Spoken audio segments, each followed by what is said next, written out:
malaise cardiaque, les symptômes et les bons gestes à adopter. Les attaques cardiaques peuvent survenir à tout moment et toucher n'importe qui. Il est essentiel de connaître les premiers gestes à faire en cas d'urgence pour sauver une personne, victime d'un malaise cardiaque, avant l'arrivée des secours. On distingue deux formes de malaise cardiaque. La crise cardiaque est due à la présence d'un caillot de sang dans un vaisseau sanguin ou une artère, entravant l'acheminement du sang vers le cœur. L'angine de la poitrine, quant à elle, résulte d'une mauvaise circulation du sang vers le cœur, entraînant un manque de sang et d'oxygène dans l'organe vital.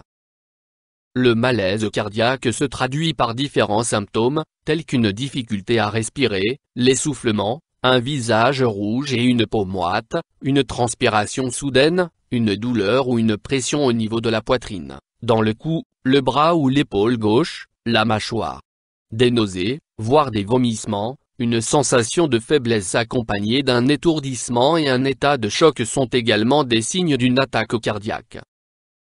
À l'apparition des manifestations qui laissent soupçonner un malaise cardiaque, le premier geste à faire est de contacter les secours au plus vite. En attendant leur arrivée, desserrez les vêtements de la victime et l'asseoir dans une position confortable. Vous devez ensuite l'interroger en posant des questions bien ciblées. Est-ce que c'est la première fois que ça vous arrive? Depuis combien de temps avez-vous mal? Est-ce que vous prenez des médicaments?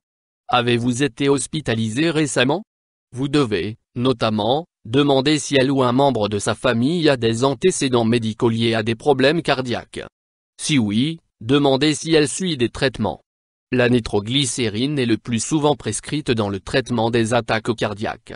Cette substance soulage les douleurs qui surviennent pendant une crise cardiaque et permet une circulation plus fluide du sang vers le cœur en dilatant les vaisseaux sanguins. Vous devez aider la victime à prendre ces médicaments si la réponse à cette première question est positive. Il est primordial de connaître les contre-indications. La plus importante concerne le Viagra. Si la victime a pris du Viagra dans les 48 heures précédant le malaise, elle doit éviter de prendre le traitement car les médicaments pour traiter les crises cardiaques, généralement à base de nitrate, sont incompatibles avec le Viagra.